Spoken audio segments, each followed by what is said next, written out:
Support us by subscribing, ring the notification bell, press all, and thumbs up.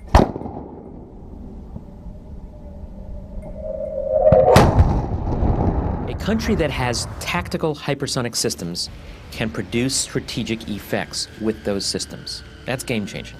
If someone can sink an aircraft carrier or render an airfield unusable with a tactical system, a tactical hypersonic system, then they produce the effect that in some ways is equivalent to using a strategic system. It's the American way of fighting. We rely on technology. We also rely on our skilled warfighters. But it's that combination of technology and our skilled people that give us that edge.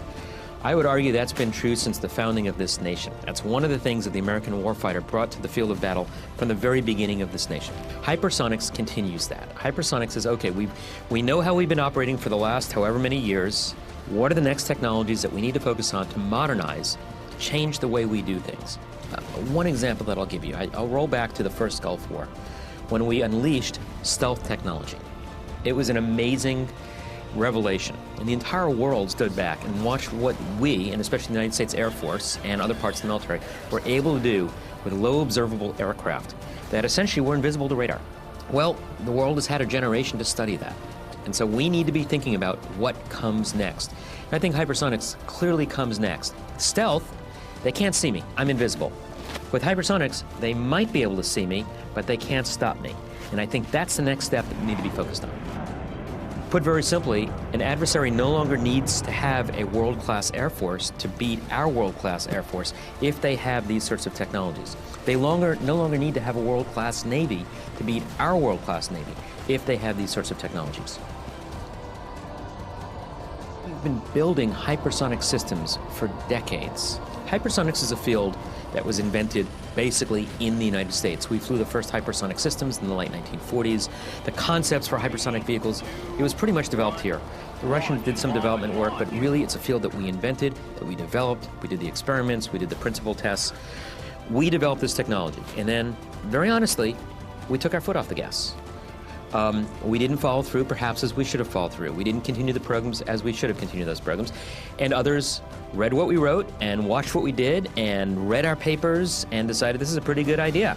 And so ran with it. So today we're faced with two other countries, and many countries around the world are developing the technology, but two that we specifically focus upon. And they have made no secret of their investments. One is Russia, and we know Vladimir Putin has bragged about their hypersonic capabilities, and the other is China. But that's the situation that we're in.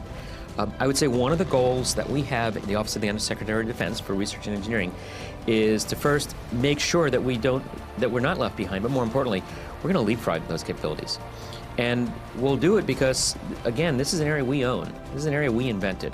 All right, there are smart people all around the world, but we've got the most innovative minds, we've got the longest history in this field, we've made the investments, not just in the facilities, but in the people. And this is something that we're right now focused on ramping up. You know, industrial base, workforce, making sure that the services are on track to not only meet, but to exceed what peer competitors could possibly deliver. Well, I think there's a realization within the Air Force that universities are important for developing the next generation of technology that the Air Force will need as we develop new aircraft and new weapons. And I think the universities are also an important source of the workforce.